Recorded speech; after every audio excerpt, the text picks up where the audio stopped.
ಇದು ಒಂದು ಚಿಕ್ಕ ಹಳ್ಳಿಯಲ್ಲಿ ನಡೆದ ಕಥೆ. ಅಲ್ಲಿ ಇಂದಿಗೂ ಹೆಣ್ಣು ಮಕ್ಕಳಿಗೆ ಶಿಕ್ಷಣದ ಹಕ್ಕನ್ನು ಕೊಟ್ಟಿರುವುದಿಲ್ಲ. ಅಲ್ಲಿಯ ಜನರು ತಮ್ಮ ಹೆಣ್ಣು ಮಕ್ಕಳನ್ನು ಹಳೆಯ ಸಂಪ್ರದಾಯದಂತೆ ಬಾಲ್ಯ ವಿವಾಹ ಮಾಡಿಸ್ತಾರೆ. ಇದೇ ಪದ್ಧತಿಯಿಂದ ಅನಿಕಾಳ ಜೀವನವನ್ನು ಸಹ ಬಲಿ ಕೊಡಲಾಗಿತ್ತು. ಅನಿಕಾ ಆಟವಾಡುತ್ತಾ ಕುಣಿಯುತ್ತಾ ನಲಿದಾಡುವ ಸಮಯವಾಗಿತ್ತು. ಮುಗ್ಧ ಮನಸ್ಸಿನ 12ರ ಹರೆಯದ ಆ ಚಿಕ್ಕ ಹೆಣ್ಣು ಮಗಳು ಸಂಬಂಧಗಳು ಏನು ಎಂದು ಅರ್ಥವಾಗುವ ಮುಂಚೆನೆ ದಾಂಪತ್ಯ ಎನ್ನುವಂತಹ ಬಂಧನಕ್ಕೆ ಸಿಕ್ಕಿಕೊಂಡಿದ್ದಳು. ಅವಳ ಒಂದು ತಪ್ಪೇನೆಂದರೆ ಇಂತಹ ಪದ್ಧತಿ ಚಲಾವಣೆ ಇರುವ ಹಳ್ಳಿಯಲ್ಲಿ ಹುಟ್ಟಿದ್ದು. ಅವಳು ಏನೂ ಮಾಡಲಾಗದೆ ಕುರಿಯಂತೆ ತಲೆ ನೀಡಬೇಕಾಗಿತ್ತು. ಅನಿಕಾ ಮತ್ತು ಅವಳ ಮನೆಯ ಹತ್ತಿರದ ಪೃಥ್ವಿ ಗೊಂಬೆ ಆಟ ಆಡುತ್ತಾ ಅದಕ್ಕೆ ಮದುವೆ ಮಾಡಿಸುತ್ತಿದ್ದರು. ಅವರಿಬ್ಬರು ತಮ್ಮ ಊರಲ್ಲಿ ನಡೆದ ಜಾತ್ರೆಯಲ್ಲಿ ಬೊಂಬೆಗಳನ್ನು ಖರೀದಿಸಿದ್ದರು. ಅನಿಕಾ ಮತ್ತು ಪೃಥ್ವಿ ಅವರ ಬೊಂಬೆಯ ಮದುವೆಗೆ ಗೆಳೆಯ ಗೆಳತಿಯರನ್ನು ಕೂಡ ಆಹ್ವಾನಿಸಿದ್ದರು. ಇವರು ಸಂತೋಷದಲ್ಲಿ ಕುಣಿದಾಡುತ್ತಾ ಆಟವಾಡುತ್ತಿರುವಾಗ ಅನಿಕಾಳ ತಂದೆ ಬಂದು ಅವಳ ಕೈಯನ್ನು ಹಿಡಿದುಕೊಂಡು ಬಾಯಿಲಿ ಎಂದು ಹೇಳಿ ಕರೆದುಕೊಂಡು ಹೋದರು. ಅಪ್ಪ ಯಾಕೆ ಈ ರೀತಿ ನನ್ನ ಕೈಯನ್ನು ಎಳೆದುಕೊಂಡು ಹೋಗುತ್ತಿದ್ದಾರೆ ಎಂದು ಯೋಚಿಸುತ್ತಿದ್ದಳು ಅನಿಕಾ. ನೀನು ನಿಲ್ಲು ಇಲ್ಲಿ, ಈಗ ಬಂದೆ ಎಂದು ಒಳಗಡೆಯಿಂದ ಬಟ್ಟೆಯನ್ನು ತೆಗೆದುಕೊಂಡು ಬಂದು ಅನಿಕಾಳ ಕೈಗೆ ನೀಡಿ ಈ ಸೀರೆಯನ್ನು ಹುಟ್ಟು ನೀನು ರೆಡಿಯಾಗಿ ಬಾ ಎಂದು ಹೇಳಿದ್ರು. ಆಗ ಇವಳು ಚಿಕ್ಕ ಹುಡುಗಿಯಾಗಿರೋದ್ರಿಂದ ಯಾಕಾಗಿರಬಹುದು ಎಂದು ಅರ್ಥವಾಗಿರಲಿಲ್ಲ. ಅವಳು ಅಂದುಕೊಂಡಳು, ನನ್ನ ಬೊಂಬೆಯ ಮದುವೆಗೆ ನಾನು ಅಮ್ಮನ ಹಾಗೆ ಸೀರೆಯನ್ನು ಉಟ್ಟು ಬರುತ್ತೇನೆ ಎಂದು ಸಂತೋಷಪಟ್ಟಳು. ಸಂತೋಷದಲ್ಲಿ ಕೋಣೆಗೆ ಹೋಗಿ ಸೀರೆಯನ್ನು ತನಗೆ ಗೊತ್ತಿದ್ದ ರೀತಿಯಲ್ಲಿ ಉಡುತ್ತಿದ್ದಳು. ಆಗ ಆಟವಾಡಲು ಬಂದ ಆಕೆಯ ಗೆಳತಿಯ ಸಹಾಯ ಕೇಳಿದಳು. ಅಲ್ಲ ಕಣೆ, ನೀನ್ಯಾಕೆ ಈಗ ಸೀರೆ ಉಡ್ತಿದ್ಯಾ? ಆಗ ಅನಿಕಾ, ನಮ್ಮ ಗೊಂಬೆಯ ಮದುವೆ ಅಲ್ವಾ, ಅದಕ್ಕೆ ಅಪ್ಪ ನನಗೆ ಸೀರೆ ತಂದು ಕೊಟ್ಟಿದ್ದಾರೆ ಎಂದು ಹೇಳಿದಳು. ಅವರಿಬ್ಬರು ನಗುನಗುತ್ತಾ ಸೀರೆಯನ್ನು ಅನಿಕಾಳಿಗೆ ಉಡಿಸುತ್ತಿದ್ದರು. ಅನಿಕಾ ಸೀರೆಯನ್ನು ಉಟ್ಟು ಅದರ ಸೆರಗನ್ನು ಇನ್ನೊಂದು ಕೈಯಲ್ಲಿ ಹಿಡಿದು ಕುಣಿಯುತ್ತಾ ಕುಪ್ಪಳಿಸುತ್ತಾ ಹೊರಗೆ ಬಂದಾಗ ಅವಳ ಅಪ್ಪ ಕೋಪದಲ್ಲಿ, ಸಾಕು ಸಾಕು, ಎಲ್ಲಿಗೆ ಹೊರಟಿದ್ಯಾ? ನೀನಿನ್ನು ಚಿಕ್ಕ ಹುಡುಗಿಯಲ್ಲ ಗೊಂಬೆ ಆಟ ಆಡೋದಕ್ಕೆ. ಹೋಗು ಹೋಗು, ನೀನು ದೊಡ್ಡವಳಾಗಿದ್ಯಾ. ಈಗ ನಿನ್ಗೆ ಗೊಂಬೆಗಳ ಜೊತೆ ಆಟವಾಡುವ ವಯಸ್ಸಲ್ಲ. ನಿನ್ಗೆ ಮದುವೆ ಸಂಬಂಧವನ್ನು ಮಾತನಾಡಲು ನೆಂಟರು ಬರುತ್ತಿದ್ದಾರೆ. ನೀನು ಬೇಗ ರೆಡಿಯಾಗು ಅಂತ ಹೇಳಿದರು. ಆಗ ಅನಿಕಾಳಿಗೆ ಮದುವೆ ಏನು ಸಂಬಂಧ ಏನು ಎಂದು ಗೊತ್ತಿರಲಿಲ್ಲ. ಅವಳು ಅಲಂಕಾರ ಮಾಡುತ್ತಾ ಸರ ಬಳೆ ತೊಟ್ಟುಕೊಳ್ಳುತ್ತಾ ತುಂಬಾ ಸಂತೋಷದಲ್ಲಿ ಕನ್ನಡಿ ನೋಡುತ್ತಿದ್ದಳು. ಪಾಪ, ಅವಳಿಗೆ ಏನು ಗೊತ್ತು ಇಲ್ಲಿ ಏನು ನಡೆಯುತ್ತಿದೆ ಎಂದು ಅವಳು ಮನಸ್ಸಲ್ಲಿ ಯೋಚಿಸುತ್ತಿದ್ದಳು. ಅಲ್ಲ, ಅಪ್ಪ ಯಾಕೆ ಇವತ್ತು ನನಗೆ ಇಷ್ಟೊಂದು ಚಂದದ ಬಟ್ಟೆ ಒಡವೆಗಳನ್ನು ತಂದಿದ್ದಾರೆ? ಏನಾಗಿದೆ ಅಪ್ಪನಿಗೆ ಎಂದು ಅಂದುಕೊಳ್ಳುತ್ತಿದ್ದಳು. ಅನಿಕಾಳಿಗೆ 6 ವರ್ಷವಾಗುವಾಗ ಅವಳ ತಾಯಿ ಈ ಲೋಕವನ್ನು ಬಿಟ್ಟು ಹೋಗಿದ್ದರು. ಅನಿಕಾ ಒಬ್ಬಳೇ ಮಗಳಾಗಿದ್ದಳು. ಅವಳನ್ನು ತುಂಬಾ ಮುದ್ದಾಗಿ ಪ್ರೀತಿಸ್ತಿದ್ರು. ಅವರ ಮರಣದ ನಂತರ ಅವರ ಪ್ರೀತಿ ಅನಿಕಾಳಿಗೆ ತುಂಬಾ ನೆನಪಾಗ್ತಿತ್ತು. ಪೃಥ್ವಿಯ ತಾಯಿ ಅನಿಕಾಳನ್ನು ತುಂಬಾ ಪ್ರೀತಿಸುತ್ತಿದ್ದರು, ನೋಡಿಕೊಳ್ಳುತ್ತಿದ್ದರು. ಅನಿಕಾ ಅವರನ್ನು ಅಮ್ಮ ಎಂದೇ ಕರೆಯುತ್ತಿದ್ದಳು. ಪೃಥ್ವಿಯ ತಾಯಿ ಯಮುನಾ ಮತ್ತು ಅನಿಕಾಳ ತಾಯಿ ಮಂಗಳ ಬಹಳ ಒಳ್ಳೆಯ ಸ್ನೇಹಿತೆಯರಾಗಿದ್ದರು. ಅನಿತಾಳ ಅಮ್ಮ ಇರುವವರೆಗೂ ಯಮುನಾ ಮತ್ತು ಮಂಗಳರವರು ಎಲ್ಲಿಗೆ ಹೋಗೋದಾದ್ರೂ ಒಟ್ಟಿಗೆನೆ ಹೋಗುತ್ತಿದ್ದರು.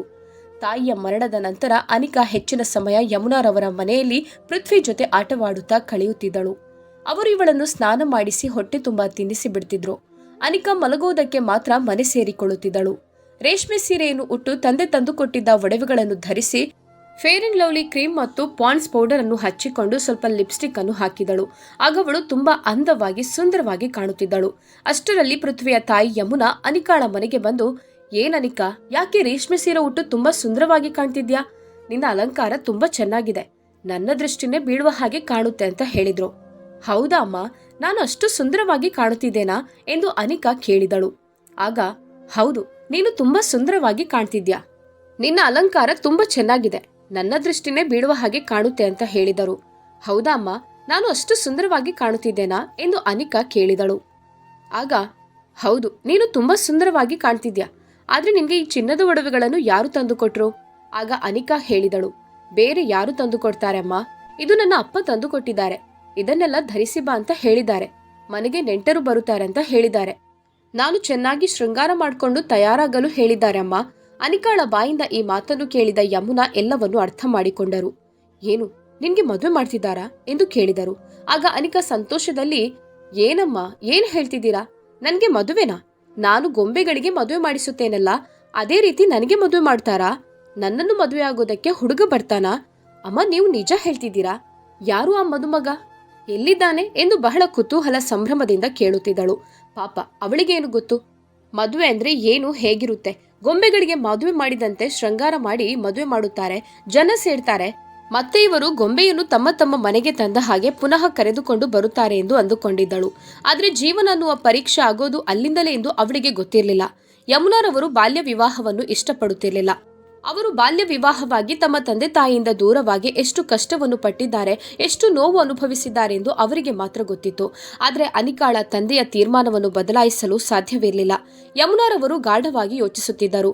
ಆಗ ಅನಿಕಾ, ಅಮ್ಮ ನಿಜ ಹೇಳಿ, ನಾನು ಚೆನ್ನಾಗಿ ಕಾಡುತ್ತಿದ್ದೇನಾ, ಸುಂದರವಾಗಿದ್ದೇನಾ, ನನ್ನ ಬಟ್ಟೆ ಚೆನ್ನಾಗಿದ್ಯಾ, ನನ್ನ ಒಡವೆ ಚೆನ್ನಾಗಿದ್ಯಾ ಎಂದೆಲ್ಲ ಹಲವಾರು ಪ್ರಶ್ನೆಗಳನ್ನು ಕೇಳಿ ತಲೆಯನ್ನು ತಿನ್ನುವ ರೀತಿ ಒಂದೇ ಸಮನೆ ಪ್ರಶ್ನೆಗಳನ್ನು ಕೇಳುತ್ತಿದ್ದಳು. ಆಗ, ಹೌದಮ್ಮ, ನೀನು ಮುದ್ದಿನ ಗೊಂಬೆ ಅಲ್ವಾ, ಚೆನ್ನಾಗಿ ಕಾಣುತ್ತೀಯಾ ಎಂದು ತನ್ನ ಕಣ್ಣ ಕೆಳಗೆ ಇದ್ದ ಕಾಜಲನ್ನು ಬೆರಳಲ್ಲಿ ತೆಗೆದು ಅನಿತಾಳ ಕಿವಿಯ ಹಿಂದೆ ಬೊಟ್ಟು ಹಾಕಿದರು. ಅನಿಕಾ ನೋಡಲು ತುಂಬಾ ಸುಂದರವಾಗಿದ್ದಳು. ಅವಳ ಉದ್ದವಾದ ಕೂದಲು ಮತ್ತು ನೀಲವಾದ ಕಣ್ಣು, ಅವಳ ಈ ಒಡವೆ ಬಟ್ಟೆ ಇನ್ನೂ ರಾಣಿಯಂತೆ ಕಾಣಿಸ್ತಿದ್ದಳು. ನೋಡಿದವರು ಇವಳು ಸ್ವರ್ಗದಿಂದ ಬಂದ ಅಪ್ಸರೆನ ಎಂದು ಕೇಳಬಹುದು, ಅಷ್ಟೊಂದು ಸುಂದರವಾಗಿ ಕಾಣುತ್ತಿದ್ದಳು. ಯಮುನಾರವರು ಇನ್ನೂ ಅನಿಕಾಳಿಗೆ ಶೃಂಗಾರದಲ್ಲಿ ಬಾಕಿ ಇದ್ದಂತಹ ಎಲ್ಲ ಅಲಂಕಾರಗಳನ್ನು ಮಾಡಿ ಪೂರ್ತಿ ಮಾಡಿದರೂ ಅನಿಕಾ ತುಂಬಾ ಅಂದವಾಗಿ ಗೊಂಬೆಯಂತೆ ಕಾಣುತ್ತಿದ್ದಳು. ಅವಳು ಮದುಮಗಳಂತೆ ರೆಡಿಯಾಗಿದ್ದಳು. ಆದರೆ ತನಗೆ ಇಂದು ನಿಜವಾಗಿಯೂ ಮದುವೆ ಆಗುತ್ತಿದೆ ಎಂದು ಅವಳಿಗೆ ಗೊತ್ತಿರಲಿಲ್ಲ. ಅವಳು ಆಗಾಗ ತಿನ್ನುತ್ತಿದ್ದಳು. ಕಂಡದ್ದನ್ನೆಲ್ಲ ತಿನ್ನುವ ಅಭ್ಯಾಸ ಅವಳಿಗಿತ್ತು. ಯಾಕಂದ್ರೆ ಅವಳು ಇನ್ನೂ 12 ವರ್ಷದ ಚಿಕ್ಕ ಹುಡುಗಿಯಾಗಿದ್ದಳು. ಸಂಜೆ ಆಗುವಾಗ ಹುಡುಗನ ಮನೆಯವರು ದಿಬ್ಬಣದ ಜೊತೆ ಮೆರವಣಿಗೆಯಲ್ಲಿ ಮನೆಗೆ ಬಂದರು. ಆಗ ಅನಿಕಾ ಮೆರವಣಿಗೆಯನ್ನು, ಅದರ ಗದ್ದಲವನ್ನು ನೋಡಲು ಕುರ್ಚಿ ಏರಿ ನಿಂತುಕೊಂಡು ಸಂತೋಷದಿಂದ ನೋಡುತ್ತಿದ್ದಳು. ಯಮುನಾರವರು ಅಮ್ಮ ಇಲ್ಲದ ಕಾರಣ ಅವಳನ್ನು ಬಿಟ್ಟು ಹೋಗಲು ಮನಸ್ಸಾಗಿರದೆ ಅವಳ ಹತ್ತಿರನೇ ನಿಂತಿದ್ದರು. ಆಗ ಅಮ್ಮ ಅಲ್ಲಿ ನೋಡಿ, ನನ್ನನ್ನು ಮದುವೆ ಆಗುವ ಮದುಮಗ ಬರುತ್ತಿದ್ದಾನೆ ಎಂದು ಸಂತೋಷದಲ್ಲಿ ತೋರಿಸುತ್ತಿದ್ದಳು. ಹೀಗೆ ಎಲ್ಲಾ ಕಾರ್ಯಕ್ರಮಗಳು ಮುಗಿಯಿತು. ಈಗ ಪಂಡಿತರು ಮನೆಗೆ ಆಗಮಿಸಿದ್ದರು. ಮದುವೆಗೆ ಬೇಕಾದ ಎಲ್ಲ ತಯಾರಿಯನ್ನು ಮಾಡುತ್ತಿದ್ದರು. ಮಂತ್ರಗಳನ್ನು ಶುರು ಮಾಡಲಾಗಿತ್ತು. ಈಗ ಎಲ್ಲ ವಿಧಿವಿಧಾನಗಳು ಮುಗಿದ ನಂತರ ಹುಡುಗ ಹುಡುಗಿ ಹಾರವನ್ನು ಬದಲಾಯಿಸುವ ಸಮಯವಾಗಿತ್ತು. ಹುಡುಗ ಹಾರವನ್ನು ಹಾಕಿದ. ಆದರೆ ಹುಡುಗಿಗೆ ಅವನ ಕುತ್ತಿಗೆ ಎಟಕುತ್ತಿರಲಿಲ್ಲ. ಎಷ್ಟೇ ಪ್ರಯತ್ನ ಪಟ್ಟರೂ ಆಗುತ್ತಿರಲಿಲ್ಲ. ಯಾಕಂದ್ರೆ ಅವನು ನೀಲವಾಗಿ ದೈತ್ಯವಾದ ದೇಹವನ್ನು ಹೊಂದಿದ್ದ ಗಂಡಸು ಆಗಿದ್ದ. ಇವಳು ಪುಟ್ಟ 12 ವರ್ಷದ ಹುಡುಗಿಯಾಗಿದ್ದಳು. ಕೊನೆಗೆ ಅವಳ ತಂದೆ ಅವಳನ್ನು ಎತ್ತಿ ಹುಡುಗನ ಕುತ್ತಿಗೆಗೆ ಹಾರವನ್ನು ಹಾಕಿಸಿದರು. ಆಗ ಪಂಡಿತರಿಗೆ ಯಾಕೋ ಒಂಥರ ಆಗಿ ಅವಳ ಅಪ್ಪನನ್ನೇ ದಿಟ್ಟಿಸುತ್ತಾ ನೋಡುತ್ತಿದ್ದರು. ಅದನ್ನು ನೋಡಿಯೂ ಗೊತ್ತಾಗದ ರೀತಿಯಲ್ಲಿ ಪಂಡಿತರೇ, ನೀವು ಬೇಗ ಬೇಗ ಮಂತ್ರವನ್ನು ಹೇಳಿ ಎಂದು ಹೇಳಿದರು. ಅಲ್ಲ, ನಾನು ಈ ರೀತಿ ಹೇಳುತ್ತಿದ್ದೇನೆ ಅಂತ ಬೇಸರ ಮಾಡಬೇಡಿ ಎಂದು ಪಂಡಿತರು ಮಾತು ಶುರು ಮಾಡಿದರು. ಅನಿಕಾಳ ತಂದೆ ಜೊತೆ ಹೇಳತೊಡಗಿದರು. ನಿಮ್ಮ ಮಗಳು ಇನ್ನೂ ಚಿಕ್ಕ ಹುಡುಗಿ, 12 ವರ್ಷದ ಪುಟ್ಟ ಹುಡುಗಿ. ಇಷ್ಟು ದೊಡ್ಡ ಗಂಡಸಿನ ಜೊತೆ ನೀವು ಮದುವೆ ಮಾಡ್ತಿದ್ದೀರಲ್ಲ, ನಿಮ್ಗೆ ಮನಸ್ಸಾದ್ರೂ ಹೇಗೆ ಬಂತು? ಅದಲ್ಲದೆ ಈಗ ಕಾನೂನು ಕಟ್ಟುನಿಟ್ಟಾದ ನಿಯಮವನ್ನು ತಂದಿದೆ. ಹುಡುಗಿಯರಿಗೆ 18 ವರ್ಷ ತುಂಬದೆ ಮದುವೆ ಮಾಡಿಸಲು ಯಾವುದೇ ರೀತಿಯಲ್ಲೂ ಒಪ್ಪಿಗೆಯನ್ನು ನೀಡೋದಿಲ್ಲ. ನೀವು ನಿಮ್ಮ ಮಗಳ ಜೊತೆ ತಪ್ಪು ಮಾಡುತ್ತಿದ್ದೀರಾ, ಯಾಕೆ ಈ ರೀತಿ ಮಾಡ್ತಿದ್ದೀರಾ ಎಂದು ಪ್ರಶ್ನೆಯನ್ನು ಕೇಳಿದರು. ನೋಡಿ ಪಂಡಿತ್ರೆ, ಅವಳ ಅಮ್ಮ ಈಗಾಗಲೇ ನಮ್ಮನ್ನು ಬಿಟ್ಟು ಈ ಲೋಕದಿಂದ ಹೊರಟು ಹೋಗಿದ್ದಾಳೆ. ನನ್ನ ಆರೋಗ್ಯವು ಸರಿಯಿಲ್ಲ. ನಮ್ಗೆ ಬೇರೆ ಯಾರೂ ಇಲ್ಲ. ಇರುವುದು ಒಬ್ಳೇ ಮಗಳು. ಅವಳ ಜೀವನ ಚೆನ್ನಾಗಿರ್ಬೇಕು. ಅವಳು ತನ್ನ ಗಂಡನ ಮನೆಯಲ್ಲಿ ಸುಖವಾಗಿ ಬಾಳ್ಬೇಕು. ಅವಳನ್ನು ನೋಡಿಕೊಳ್ಳೋಕೆ ಆಸರೆಯಾಗಿ ಯಾರಾದ್ರೂ ಬೇಕು ಅನ್ನೋವಂಥ ನೆಲೆಯಲ್ಲಿ ನಾನು ಸಾಯೋದಕ್ಕಿಂತ ಮುಂಚೆ ಈ ಮದುವೆಯನ್ನು ಮಾಡಿಸ್ತಿದ್ದೇನೆ. ನನ್ನ ಮಗಳಿಗೆ ಮದುವೆ ಮಾಡಿದ ನಂತರ ನಾನು ನೆಮ್ಮದಿಯಾಗಿ ಸಾಯ್ಬಹುದಲ್ವಾ? ಅದಕ್ಕೋಸ್ಕರ ಚಿಕ್ಕ ಹುಡುಗಿ ಅಂತ ನೋಡದೆ ಮದುವೆ ಮಾಡುತ್ತಿದ್ದೇನೆ ಎಂದು ಹೇಳಿದರು. ಅವರೇನು ಹೆಚ್ಚು ಮಾತನಾಡಲು ಸಾಧ್ಯವಿರಲಿಲ್ಲ. ಆದ್ರೆ, ಅಲ್ಲ, ನೀವು ಮಾಡೋದು ಸರಿಯಲ್ಲ ಅಂತ ಹೇಳಿಬಿಟ್ಟರು. ನೋಡಿ ಪಂಡಿತ್ರೆ, ನೀವು ಬಂದಿರುವ ಕೆಲಸ ಮದುವೆ ಮಾಡಿಸಲು. ನೀವು ಬಂದಿರುವ ಕೆಲಸ ನೀವು ನೆಮ್ಮದಿಯಾಗಿ ಮಾಡಿ, ನಮ್ಮನ್ನು ನೆಮ್ಮದಿಯಾಗಿ ಈ ಕಾರ್ಯಕ್ರಮವನ್ನು ಮುಕ್ತಾಯ ಮಾಡಲು ಬಿಡಿ ಅಂತ ಹೇಳಿಕೊಂಡರು. ಅವರಿಗೂ ಹೌದು, ನಾನಿನ್ನೂ ಮಾತನಾಡಿ ಏನೂ ಪ್ರಯೋಜನವಿಲ್ಲ, ಬಂದಿರುವುದು ಮದುವೆ ಮಾಡಿಸುವುದಕ್ಕೋಸ್ಕರ ಎಂದು ಅಂದುಕೊಂಡು ಅವರು ಮದುವೆಯನ್ನು ಮಾಡಿಸಿಬಿಟ್ರು. ಮದುವೆ ಹೇಗೋ ನಡೆದು ಹೋಗಿತ್ತು. ಮದುಮಗಳಿಗೆ ಮದುವೆ ದಿನ ಯಾರೂ ಊಟ ಕೊಟ್ಟಿರೋದಿಲ್ಲ. ಬಂದವರು ಮಾತನಾಡುತ್ತಾ, ಅಂದಚಂದವನ್ನು ನೋಡುತ್ತಾ, ಒಡವೆಗಳನ್ನು ನೋಡುತ್ತಾ ಹಲವಾರು ಪ್ರಶ್ನೆಗಳನ್ನು ಕೇಳ್ತಾ ಇರ್ತಾರೆ.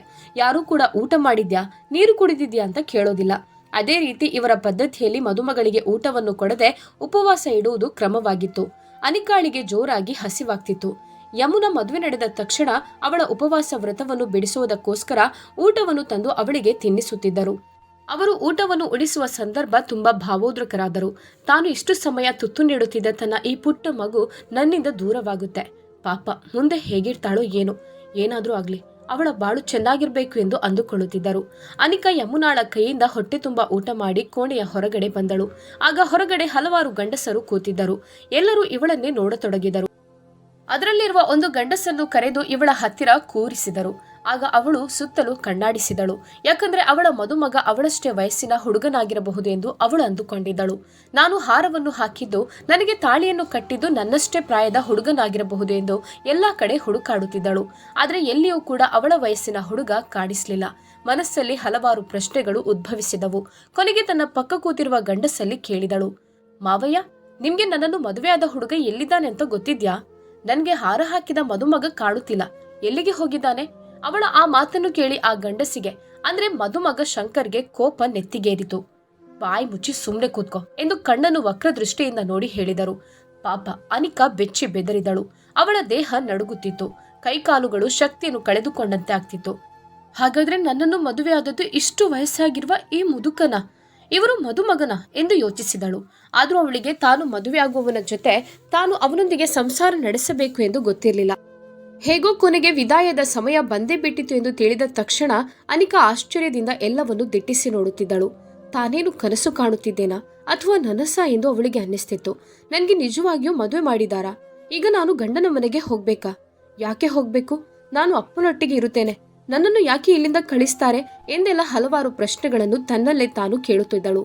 ಎಲ್ಲರೂ ಅನಿಕಾಳನ್ನು ಮದುಮಗನ ಜೊತೆ ಹೋಗಲು ಹೊರಡಿಸುತ್ತಿದ್ದರು. ಆದ್ರೆ ಅನಿಕಾ ನಾನು ಹೋಗೋದಿಲ್ಲ ಅಂತ ಹಠ ಹಿಡಿಯುತ್ತಿದ್ದಳು. ಅಪ್ಪ, ನಾನು ನಿನ್ನನ್ನು ಬಿಟ್ಟು ಎಲ್ಲಿಗೂ ಹೋಗೋದಿಲ್ಲ, ನಾನು ನಿನ್ನ ಜೊತೆಗೇನೆ ಇರುತ್ತೇನೆ. ಅಪ್ಪ ಬೇಡಪ್ಪ, ನಾನು ಹೋಗೋದಿಲ್ಲ ಎಂದು ಅತ್ತಳು. ಇಲ್ಲ ಮಗಳೇ, ನೀನು ಹೋಗ್ಲೇಬೇಕು. ಸರಿ, ಈಗ ಬೇಗ ತಯಾರಾಗು, ಅಲ್ಲಿ ಕಾಯುತ್ತಿದ್ದಾರೆ ಎಂದು ಹೇಳಿದರು. ಆಗ ಅನಿಕಾ ಬಿಕ್ಕಿ ಬಿಕ್ಕಿ ಅಳುತ್ತಿದ್ದಳು. ಯಮುನಾರವರನ್ನು ಕರೆದು, ಅಮ್ಮ ನೀವಾದ್ರೂ ಅಪ್ಪನಲ್ಲಿ ಹೇಳಿ, ನಾನು ಅಲ್ಲಿಗೆ ಹೋಗೋದಿಲ್ಲ ಅಮ್ಮ, ನಾನು ನಿಮ್ಮ ಜೊತೆಗೇನೆ ಇರುತ್ತೇನೆ, ನಿಮ್ಮ ಜೊತೆ ಕೈಗೆ ತುತ್ತು ತಿನ್ಬೇಕು, ನಿಮ್ಮಲ್ಲಿ ತುಂಬಾ ವಿಷಯಗಳನ್ನು ಹೇಳಬೇಕು, ನಾನಿನ್ನೂ ಇಲ್ಲಿ ಆಟ ಆಡ್ಬೇಕು, ನನ್ನನ್ನು ಕಳಿಸ್ಬೇಡಿ, ಅಲ್ಲಿ ಯಾರೂ ಇಲ್ಲ, ನನಗೆ ಎಲ್ಲರೂ ಅಪರಿಚಿತರಾಗಿರ್ತಾರೆ, ಬೇಡ ಎಂದು ಹೇಳಿ ಅಮ್ಮ ಎಂದು ತುಂಬಾ ಬೇಡಿಕೊಂಡಳು. ಆಗ ಯಮುನಾ ಏನು ಮಾಡಲಾರದೆ ಅಳುತ್ತಾ, ಅನಿಕಾ ಮಗಳೇ, ಸಮಾಧಾನ ಮಾಡಿಕೊ, ಹೆಣ್ಣು ಮದುವೆಯಾದ ನಂತರ ಗಂಡನ ಜೊತೆ ಹೋಗ್ಲೇಬೇಕು. ನಾವು ಹೋಗೋದಿಲ್ಲ ಅಂತ ಹೇಳಿದ್ರೆ ಆಗೋದಿಲ್ಲ, ಇದು ಹಳೆಯ ಕಾಲದಿಂದಲೂ ಬಂದ ಪದ್ಧತಿ. ಹೆಣ್ಣು ಮದುವೆಯಾದ ನಂತರ ತನ್ನ ಗಂಡನ ಮನೆಗೆ ಹೊರಟು ಹೋಗುತ್ತಾಳೆ. ನೀನೇನು ಯೋಚಿಸಬೇಡ, ದೇವರು ನಿನ್ಗೆ ಒಳ್ಳೇದು ಮಾಡುತ್ತಾನೆ, ಧೈರ್ಯವಾಗಿರು ಎಂದು ಧೈರ್ಯ ತುಂಬಿ ಕಳುಹಿಸಿದ್ರು. ಅನಿಕಾ ಬಿಕ್ಕಿ ಬಿಕ್ಕಿ ಜೋರಾಗಿ ಅತ್ತಳು. ಆಗ ಅಂಬಾಸಿಡರ್ ಕಾರು ಬಂದು ನಿಂತಿತ್ತು. ಅನಿಕಾಳ ತಂದೆ ಅವಳ ಕೈಯನ್ನು ಹಿಡಿದುಕೊಂಡು ಬಂದು ಕಾರಲ್ಲಿ ಮದುಮಗನ ಹತ್ತಿರ ಕೂರಿಸಿದರು. ಆದರೂ ಅನಿಕಾ ಅಲ್ಲಿಂದ ತಪ್ಪಿಸಿಕೊಂಡು ಕೆಳಗಡೆ ಓಡಿಕೊಂಡು ಬಂದು ಯಮುನಾರವರನ್ನು ಗಟ್ಟಿಯಾಗಿ ಹಿಡಿದುಕೊಂಡಳು.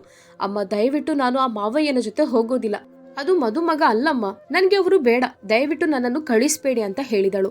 ಆಗ ಅವಳ ಅಪ್ಪ ದುರುಗುಟ್ಟಿ ನೋಡಿದಾಗ ಭಯದಿಂದ ಮೆಲ್ಲನೆ ಹೆಜ್ಜೆ ಹಿಂದಕ್ಕೆ ಹಾಕಿದಳು. ಯಮುನಾರವರು ಹೇಗೋ ಸಮಾಧಾನ ಮಾಡಿ ಅವಳನ್ನು ಕಾರಲ್ಲಿ ಕೂರಿಸಿ, ನಾನು ನಾಳೆ ಬರುತ್ತೇನೆ, ಧೈರ್ಯವಾಗಿರು ಎಂದು ಹೇಳಿದರು. ಅನಿಕಾಳನ್ನು ಮದುಮಗನ ಸಮೀಪ ಕೂರಿಸಲಾಗಿತ್ತು. ಮದುಮಗ ತನ್ನ ಕೆಲವು ಸ್ನೇಹಿತರ ಜೊತೆ ಮದುವೆಯಾಗಲು ಬಂದಿದ್ದ. ಕುಟುಂಬಸ್ಥರು ಯಾರೂ ಇರಲಿಲ್ಲ. ನಾನ್ಯಾಕೆ ಈ ಗಂಡಸಿನ ಪಕ್ಕ ಕೂತ್ಕೊಳ್ಬೇಕು ಎಂದು ಅನಿಕಾ ಯೋಚಿಸಿದಳು. ಅನಿಕಾಳಿಗೆ ಅವರ ಪಕ್ಕ ಆರಾಮಾಗಿ ಕುಳಿತುಕೊಳ್ಳಲು ಸಾಧ್ಯವಾಗಲಿಲ್ಲ. ಅವಳಿಗೆ ತುಂಬಾ ಭಯವಾಗ್ತಿತ್ತು. ಆಗ ಯಮುನಾ ಹೇಳಿದರು, ಅನಿಕಾ ಪುಟ್ಟ, ನೀನು ಇವತ್ತು ಹೋಗಿ ನಾಳೆ ಮನೆಗೆ ಬರ್ಲಿಕ್ಕಿದೆ, ಏನು ಭಯ ಪಡಬೇಡ. ಆಗ ಅನಿಕಾ ಅಂದುಕೊಳ್ಳುತ್ತಿದ್ದಳು, ನಾವು ಗೊಂಬೆಗಳಿಗೆ ಮದುವೆ ಮಾಡುವಾಗ ಇದೇ ರೀತಿ ಮದುವೆ ಕಾರ್ಯಕ್ರಮ ಮುಗಿದ ನಂತರ ಗೊಂಬೆಗಳನ್ನು ನಮ್ಮ ನಮ್ಮ ಮನೆಗೆ ತೆಗೆದುಕೊಂಡು ಬರುತ್ತೇವೆ. ಅದೇ ರೀತಿ ನನ್ನನ್ನು ಈಗ ಒಮ್ಮೆ ಅಲ್ಲಿಗೆ ಕರೆದುಕೊಂಡು ಹೋಗಿ ಮತ್ತೆ ಮನೆಗೆ ಕರೆದುಕೊಂಡು ಬರುತ್ತಾರೆ. ನಾನು ಒಂದು ದಿನಕ್ಕೋಸ್ಕರ ಹೋಗುತ್ತಿದ್ದೇನೆ. ಅಷ್ಟರಲ್ಲಿ ಪಕ್ಕದಲ್ಲಿ ಕೂತ ಆ ಗಂಡಸು ಅವಳ ಕೈಯನ್ನು ಹಿಡಿದ. ಅನಿಕಾ ಭಯದಿಂದ ನಡುಗುತ್ತಿದ್ದಳು. ಅನಿಕಾ 12 ವರ್ಷದ ಮುಗ್ಧ ಹುಡುಗಿಯಾಗಿದ್ದಳು. ಅವಳು ಅವರ ಕೈಯಿಂದ ತಪ್ಪಿಸಿಕೊಳ್ಳಲು ಕೈಯನ್ನು ಎಳೆಯುತ್ತಿದ್ದಳು. ಆಗ ಅವಳ ಗಂಡ ಗಟ್ಟಿಯಾಗಿ ಒತ್ತಿ ಹಿಡಿದು ನೋವು ಮಾಡಿದ್ರು. ಆಗ ಅನಿಕಾ ಜೋರಾಗಿ ಕಿರುಚಿಕೊಂಡಳು. ನನ್ನ ಕೈ ನೋವಾಗ್ತಿದೆ, ಬಿಟ್ಟು ಬಿಡಿ ಎಂದು ಹೇಳಿದಳು. ಆದ್ರೆ ಅವರು ಬಿಡ್ಲಿಲ್ಲ. ಇವಳು ಈ ರೀತಿ ಮಾಡುವಾಗ ಅವರಿಗೆ ಇನ್ನೂ ಕೋಪ ಬರ್ತಿತ್ತು.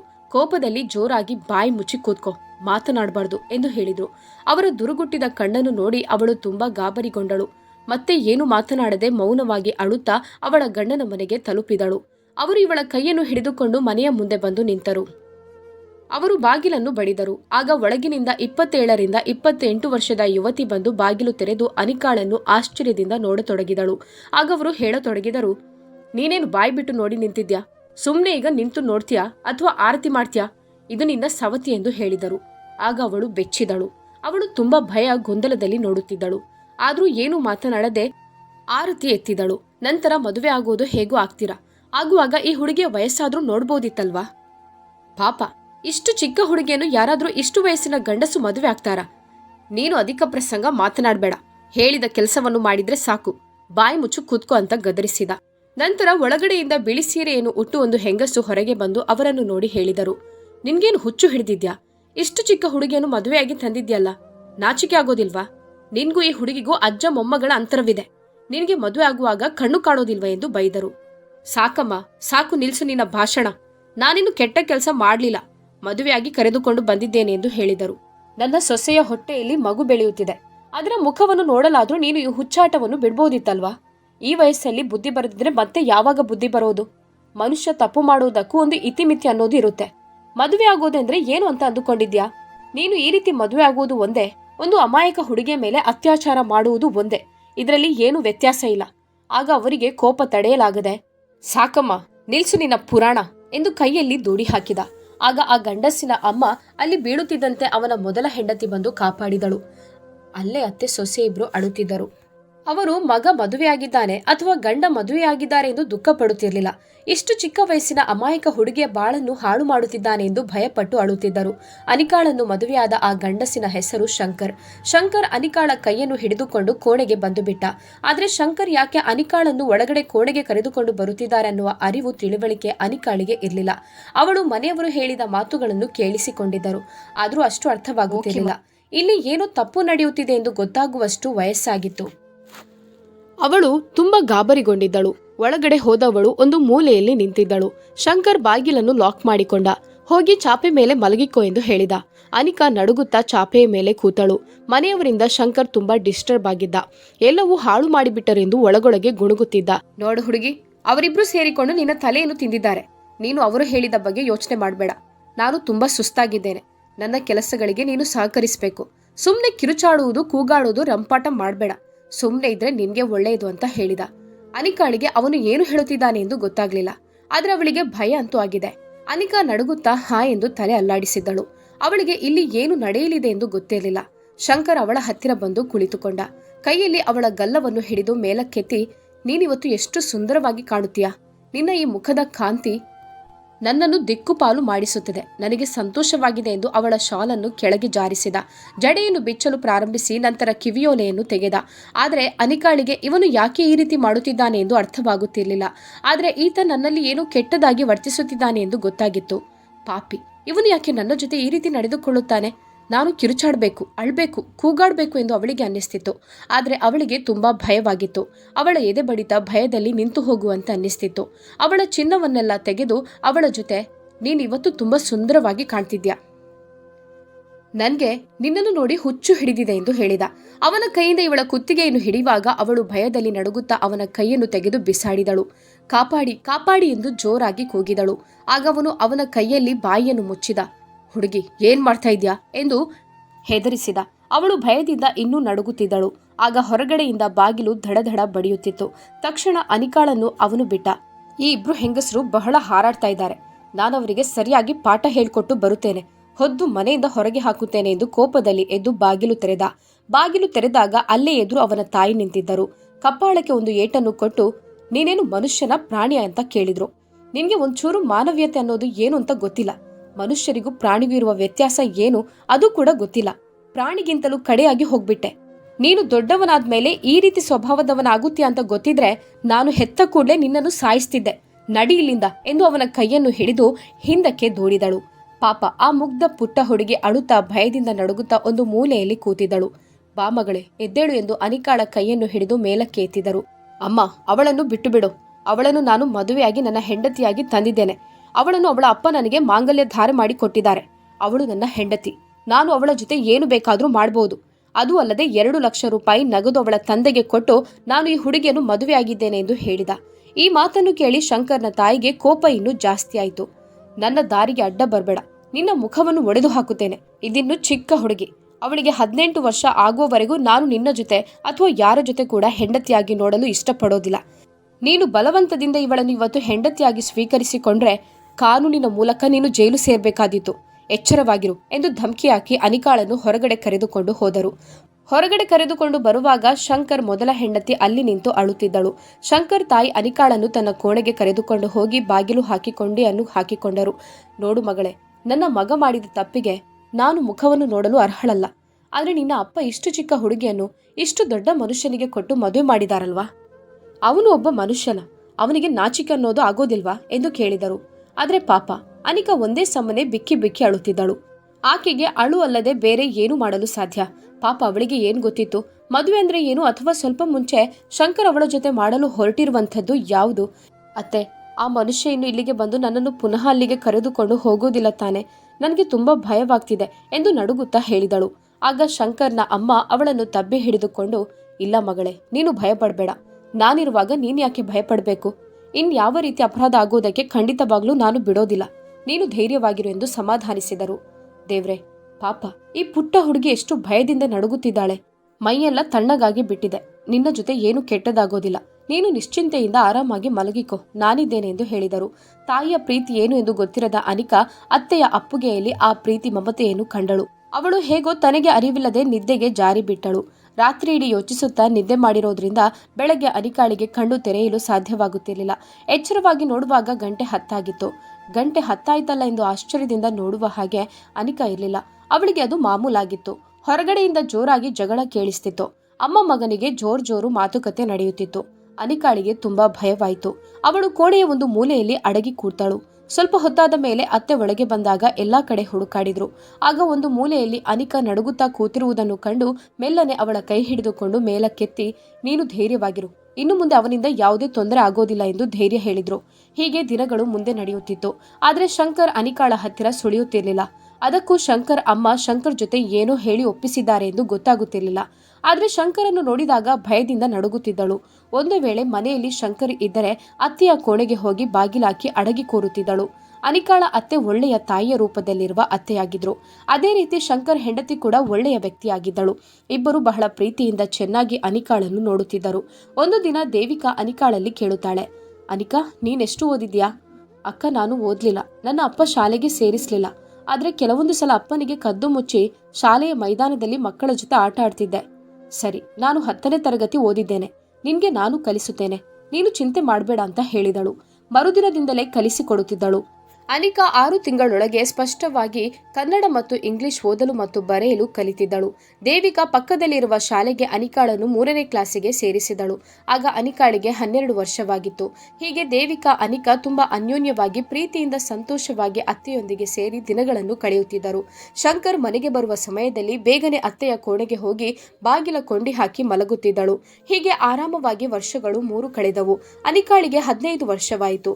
ಅವರ ಮನೆಯ ಪಕ್ಕದಲ್ಲಿರುವ ಶಾಲೆಯಲ್ಲಿ ಬರೀ 5ನೇ ತರಗತಿ ಮಾತ್ರ ಇತ್ತು. ಮುಂದಿನ ವಿದ್ಯಾಭ್ಯಾಸಕ್ಕಾಗಿ ಸ್ವಲ್ಪ ದೂರದಲ್ಲಿರುವ ಶಾಲೆಗೆ ನಡೆದುಕೊಂಡು ಅಥವಾ ಸೈಕಲಲ್ಲಿ ಹೋಗಬೇಕಿತ್ತು. ಕೆಲವರ ಹೆತ್ತವರಂತೂ ತಮ್ಮ ವಾಹನಗಳಲ್ಲಿ ಬಿಡುತ್ತಿದ್ದರು. ಹಲವು ಗ್ರಾಮದ ಮಕ್ಕಳು ಆ ಸಿಟಿಯಲ್ಲಿರುವ ಶಾಲೆಗೆ ಬರುತ್ತಿದ್ದರು. ಈಗ ಅನಿಕಾ 6ನೇ ತರಗತಿಗೆ ಸೇರಿಕೊಂಡಿದ್ದಳು. ಅಲ್ಲಿಯೇ 10ನೇ ತರಗತಿಯಲ್ಲಿ ಪೃಥ್ವಿ ಓದುತ್ತಿದ್ದ. ಅನಿಕಾಳನ್ನು ಕಂಡು ತುಂಬಾ ಸಂತೋಷಪಟ್ಟ. ಪೃಥ್ವಿ ತುಂಬಾ ಒಳ್ಳೆಯ ಹುಡುಗ. ಅನಿಕಾಳನ್ನು ಚಿಕ್ಕ ವಯಸ್ಸಿನಲ್ಲಿ ನೋಡಿ ಒಟ್ಟಿಗೆ ಬೆಳೆದವರು. ತುಂಬಾ ಚೆನ್ನಾಗಿ ಕಾಳಜಿ ವಹಿಸ್ತಿದ್ದ. ಶಾಲೆಯಲ್ಲಿ ಇವಳನ್ನು ಯಾರಾದ್ರೂ ಚುಡಾಯಿಸಿದ್ರೆ ಅವರಿಗೆ ಸರಿಯಾಗಿ ಪಾಠ ಮಾಡ್ತಿದ್ದ. ಮೊದಲು ಅನಿಕಾ ಧೈರ್ಯವಂತೆ ಹುಡುಗಿಯಾಗಿದ್ದಳು. ಯಾರೇನ್ ಮಾತನಾಡಿದ್ರೂ ಧೈರ್ಯದಿಂದ ಎದುರು ಮಾತನಾಡುತ್ತಿದ್ದಳು. ಆದ್ರೆ ಈಗ ಶಂಕರ್ಗೆ ಹೆದರಿ ಎಲ್ಲಾ ಧೈರ್ಯವನ್ನು ಕಳೆದುಕೊಂಡಿದ್ದಳು. ಅನಿಕಾಳ ಬಗ್ಗೆ ಯಾರಿಗೂ ಕೆಟ್ಟದಾಗಿ ತಮಾಷೆಯಾಗಿ ಮಾತನಾಡಲು ಪೃಥ್ವಿ ಅವಕಾಶ ಕೊಡುತ್ತಿರಲಿಲ್ಲ. ಹೀಗೆ ಇಬ್ಬರು ಸಂತೋಷವಾಗಿ ಶಾಲೆಗೆ ಹೋಗಿ ಮನೆಗೆ ಹಿಂತಿರುಗುತ್ತಿದ್ದರು. ಒಂದು ದಿನ ಪೃಥ್ವಿ ಅನಿಕಾಳ ಜೊತೆ ಕೇಳ್ತಾನೆ, ಅನಿಕಾ, ನಿನ್ನನ್ನು ಅಜ್ಜನಿಗೆ ಕೊಟ್ಟು ಮದುವೆ ಮಾಡಿದ್ದು ಹೌದಾ? ನೀನು ಅವನನ್ನು ಮದುವೆಯಾಗಿ ಬಂದದ್ದ? ಆಗ ಅನಿಕಾ ಹೌದೆಂದು ತಲೆ ಅಲ್ಲಾಡಿಸಿದಳು. ಒಂದು ದಿನ ಮನೆಗೆ ಬರುವಾಗ ದೇವಿಕಾ ಅಳುತ್ತಿದ್ದಳು. ಆಗ ಅನಿಕಾ, ಅತ್ತೆ, ದೇವಿಕಾಕ ಯಾಕೆ ಹೇಳ್ತಿದ್ದಾರೆ? ಏನಾಯ್ತು ಅವರಿಗೆ ಎಂದು ದುಃಖಿಸುತ್ತಾ ಕೇಳಿದಳು. ಆಗ ಅವಳ ತಾಯಿ ಈ ಲೋಕವನ್ನು ಬಿಟ್ಟು ಹೋದ್ರು ಎಂದು ಹೇಳಿದಾಗ ಅನಿಕಾಳ ಕಣ್ಣಲ್ಲೂ ನೀರು ಬಂತು. ಯಾಕಂದ್ರೆ ಅನಿಕಾ ತಾಯಿ ಇಲ್ಲದೆ ಹೇಗೆ ಬದುಕುವುದು ಅನ್ನೋ ಕಷ್ಟವನ್ನು ಅರಿತಿದ್ದಳು. ಅವಳ ಕಣ್ಣನ್ನು ಒರೆಸಿ, ಅಕ್ಕ ಅಳ್ಬೇಡಿ, ನೀರು ಕುಡಿಯಿರಿ ಎಂದು ನೀರು ಕುಡಿಸಿದಳು. ಆದರೆ ದೇವಿಕಾ ಎಷ್ಟೇ ಸಮಾಧಾನಿಸಿದರೂ ಸಮಾಧಾನವಾಗುತ್ತಿರಲಿಲ್ಲ. ನೋಡು ಅನಿಕಾ, ನಾವಿಬ್ರು ದೇವಿಕಾ ಅವರ ಮನೆಗೆ ಅಂತಿಮ ಸಂಸ್ಕಾರಕ್ಕೋಸ್ಕರ ಹೋಗ್ಬೇಕಿದೆ. ದೇವಿಕಾ ಅಲ್ಲೇ ನಿಲ್ತಾಳೆ. ನಾನು ಮತ್ತು ಶಂಕರ್ ಬರುತ್ತೇವೆ. ನೀನು ಚಿಕ್ಕವಳಾದ ಕಾರಣ ಅಲ್ಲಿಗೆ ಬರೋದು ಬೇಡ. ಧೈರ್ಯವಾಗಿ ಮನೆಯಲ್ಲಿ ಇರು ಎಂದು ಹೇಳಿದರು. ನಾವು ಸ್ವಲ್ಪ ಹೊತ್ತಲ್ಲಿ ಬಂದು ಬಿಡುತ್ತೇವೆ. ನಾನು ಊಟ ಮಾಡಿ ಇಟ್ಟಿದ್ದೇನೆ, ಅದನ್ನು ತಿಂದು ಮಲಗಿಕೋ ಎಂದು ಹೇಳಿದರು. ಸರಿ ಎಂದು ಅನಿಕಾ ತಲೆ ಅಲ್ಲಾಡಿಸಿದಳು. ಬಾಗಿಲಾಕಿ ಒಳಗಡೆ ಕೋಣೆಗೆ ಹೋಗಿ ಮಲಗಿಕೊಂಡಳು. ಸ್ವಲ್ಪ ಹೊತ್ತಾದಾಗ ನಿದ್ದೆ ಸ್ವಲ್ಪ ಬರ್ತಿತ್ತು. ಆಗ ಜೋರಾಗಿ ಬಾಗಿಲು ಬಡಿಯುವ ಶಬ್ದ ಕೇಳಿದಾಗ ಮತ್ತೆ ಹಿಂತಿರುಗಿ ಬಂದಿರಬಹುದು ಎಂದು ಯಾರು ಎಂದು ಕೇಳದೆ ಬಾಗಿಲು ತೆರೆದಳು. ಆಗ ಮುಂದುಗಡೆ ಶಂಕರ್ ನಿಂತಿರುವುದನ್ನು ಕಂಡು ಭಯದಿಂದ ನಡುಗಿದಳು. ಅನಿಕಾಳನ್ನು ನೋಡಿದ ಶಂಕರ್ ಮುಗುಳ್ನಕ್ಕು ಬೇಗನೆ ಒಳಗೆ ಬಂದು ಬಾಗಿಲ ಕೊಂಡಿ ಹಾಕಿದ. ಆಗ ಅನಿಕಾ ತನ್ನಿಂದ ಸಾಧ್ಯವಿರುವಷ್ಟು ವೇಗದಲ್ಲಿ ಓಡಿ ಅತ್ತೆ ಕೋಣೆ ಸೇರಿಕೊಂಡಳು. ಬಾಗಿಲು ಹಾಕಿ ಕೊಂಡಿ ಹಾಕುವಷ್ಟರಲ್ಲಿ ಶಂಕರ್ ಬಾಗಿಲು ದೂಡಿದನು. ಏನು ನನ್ನ ಮುದ್ದಿನ ಹುಡುಗಿ, ಇಷ್ಟು ದಿನ ತಪ್ಪಿಸಿಕೊಂಡಿದ್ಯಾ? ನಿನ್ಗೆ 18 ವರ್ಷ ತುಂಬುವ ತನಕ ನಾನು ಕಾಯಲು ಸಾಧ್ಯ ಇಲ್ಲ. ಹೇಗೆ ನನ್ನಿಂದ ತಪ್ಪಿಸ್ತೀಯಾ ಎಂದು ನಾನು ನೋಡುತ್ತೇನೆ. ನಿನ್ನನ್ನು ಯಾರು ಕಾಪಾಡ್ತಾರೆ ಅಂತ ಹೇಳಿ ಅವಳನ್ನು ಅಲ್ಲಿಂದ ಎತ್ತಿ ಅವನ ರೂಮಿಗೆ ಕರೆದುಕೊಂಡು ಹೋದ. ದಯವಿಟ್ಟು ನನ್ನನ್ನು ಬಿಟ್ಟು ಬಿಡು, ದಯವಿಟ್ಟು ನನ್ನನ್ನು ಬಿಟ್ಟು ಬಿಡು ಎಂದು ಕೂಗಾಡಿಕೊಂಡಳು. ಎಷ್ಟೇ ಕೂಗಿದ್ರು ಏನೇ ಮಾಡಿದ್ರು ಇವತ್ತು ಮಾತ್ರ ನಾನು ನಿನ್ನನ್ನು ಬಿಡಲಾರೆ ಎಂದು ಹೇಳಿದನು. ಅನಿಕಾಳ ಬಾಯಿಗೆ ಬಟ್ಟೆಯನ್ನು ಕಟ್ಟಿ ತನ್ನ ಕೆಲಸವನ್ನು ಮುಗಿಸಿಕೊಂಡನು.